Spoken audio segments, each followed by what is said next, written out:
Breaking news, war is coming back to Russia. Believe me, or you listen to this video. Guys, there is a huge clash between Zelensky and the Russian president. Let me tell you, Zelensky's powerful message on the anniversary of Operation Spiderweb. Have you guys heard of this? Imagine a war that has lasted for years coming back again. Anyways, let me tell you, missiles have been flying across Kyiv anyhow, flying across Ukraine and Russia since these years. It's almost 4 years. Russia and Ukraine have been having issues. Missiles have caused borders seriously. Like cities have been damaged, houses have been brought down to rubble, houses have been damaged, cars have been damaged to debris. Guys, families have even left their homes, have been displaced. People have even lost their loved ones, and every day both sides continue to talk and to pass messages. Both sides continue searching for ways to weaken their opponent.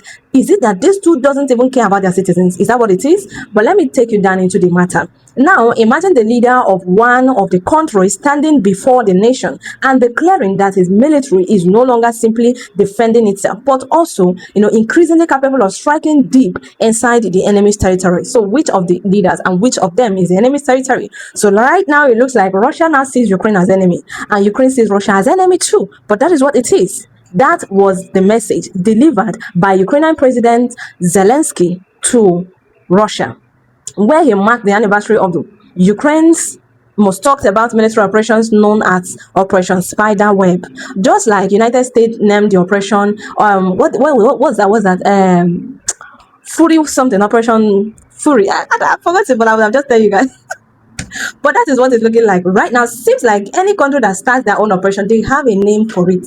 So when Israel started their operation with Gaza, they had a name for it. They had something they called it, which if I remember, I'm going to tell you guys. So for supporters of Ukraine, it was a message of resilience. Of course, you don't expect a country to be fought or being faced by another country seriously and they wouldn't retaliate. They will. For Russia, it was a reminder that the conflict is no longer confined to the front lines. It's no longer confined only to front lines. According to Zelensky, like Operation Spiderweb, represented a major moment in Ukraine, the military campaign as well. The operation reportedly targeted Russian strategic bombers, aircraft that form an important part of Russia's long-range military capabilities. So right now, it looks like these ones are the ones being targeted by the Ukrainians. So Zelensky stated 41 strategic bombers were struck during the operation, and describing it as evidence that Ukraine is increasingly reaching the military target far from battlefield. As it stands, whether thought drones, intelligence operations, or long-range capabilities, Ukraine has spent recent years, developing ways to hit target deep inside the Russian territory. So according to the Ukraine's present matter, those capabilities continue to grow. Our ability to bring the war back into Russia is only growing, Zelensky declared. So the statement was one of the strongest message in his speech, and which people had to take around social media, is flying like it has never flied. So for years, almost 3 to 4 years, or let me say for years, much of the war's construction, or let me say destruction, has occurred inside Ukraine. Cities have faced repeated missile attacks. Houses have been broken. Infrastructures have been damaged. Hospitals have been damaged. Civilian lives have been cut short. People's lives have been taken out. Homes have been displaced. Now, Zelensky is signaling that Ukraine intends to ensure Russia also feels the same thing and consequences they made Ukraine face. He has promised and even declared that Russia is going to face the consequences of the conflict. But President Zelensky, or let me say the president, did not stop there.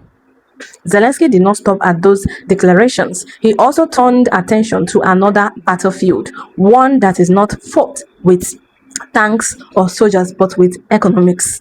Like oil remains one of Russia's most important industries and major sources of government revenue, it seems like Zelensky is going to target energy in Russia, because according to Zelensky, Ukrainian operation targeted 15 Russian oil refineries between January and May. 15. The country must have been affected deeply, because even if it's a day that they don't produce or refine oil, is going to affect the economy somehow. So he claimed this attack disabled nearly 40 of Russia's primary oil refining capacity. So as it stands, if accurate, if it's very accurate, that information or claim is very accurate, It simply would be representing a significant blow to a sector that plays a crucial role in Russia and even Russian economy. So the strategy reflects a broader trend in modern warfare. So rather than focusing only on military bases, countries increasingly target the infrastructure, the logistics, and economic assets that support military operations. The goal is simple. Let me tell you the goal: reduce the opponent's ability to sustain the war. So that is what Ukraine wants to do right now. If they try to target those places that is sustaining Russia to sustain the war going on between them and Ukraine, it would be a very easy one for Ukraine to get Russia down. And that is what they are doing. Their second goal is for Ukraine striking refineries. Those refineries serve two purposes. Like, second, it sends a message that key economic assets are vulnerable. Supporters of Kyiv still said something. Supporters of Kyiv view such operations as legitimate wartime measures. So I'm going to drop it here. What do you guys think about this conflict that is taking new turn, this new decision that Ukrainian president has taken? What do you think is going to be the fate of Russia? And what do you think? Do you really think that Zelensky have taken a very perfect decision based on this issue he's having with Russia? I'm going to leave you guys to tell me what you think in the comment section. Subscribe to my YouTube channel and stay tuned. Remember, you will not find any other latest update if not on this channel. So stay tuned.